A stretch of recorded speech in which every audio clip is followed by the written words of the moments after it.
talk about inspections. Why would it be important to actually get inspections done prior to listing your house on the market for sale? So after being involved in hundreds and hundreds of home sales here in Franklin, Tennessee and Williamson County, we know something about that. Hi, I'm Sarah Nicodemus, team lead of Nicodemus Group at Compass in Franklin. And in our area, it's typically customary for the buyer to pay for their own inspections. But when would it be advantageous for a seller to actually do them prior to going active on the market?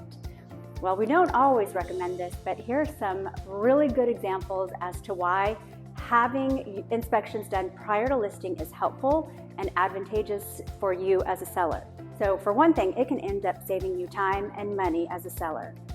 You want to be aware of the condition of your home and the property, and we don't want any unexpected costs to come up that you weren't really expecting once we've gone under contract.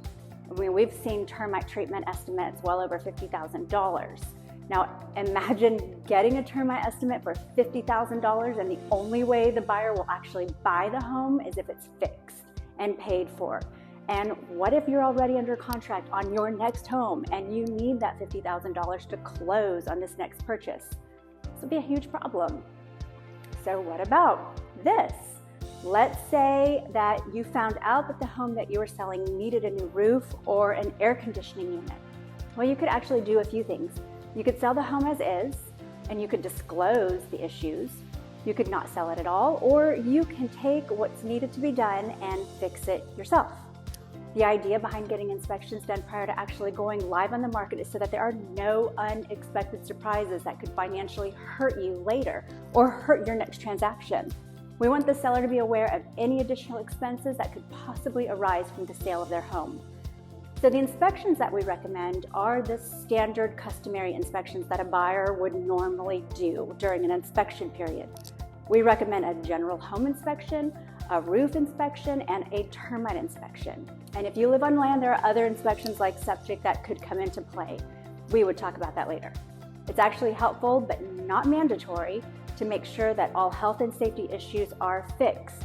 And also, these are very common requests that a buyer would have once they go through inspections. So how does it help the seller?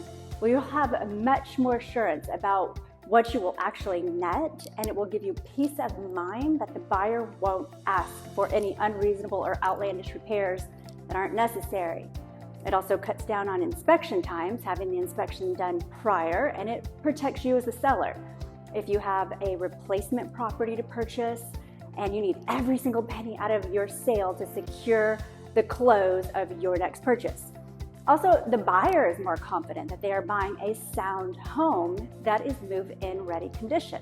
Also, if there is bank financing on the property, some loan programs require health and safety issues as well as termite work to be completed prior to going to closing on the property. So with that already being completed, there's further assurance that your home will actually make it to the closing table. So sellers and buyers and lenders are more confident throughout the entire transaction that the home will actually close, and it keeps everyone safe during escrow and after the close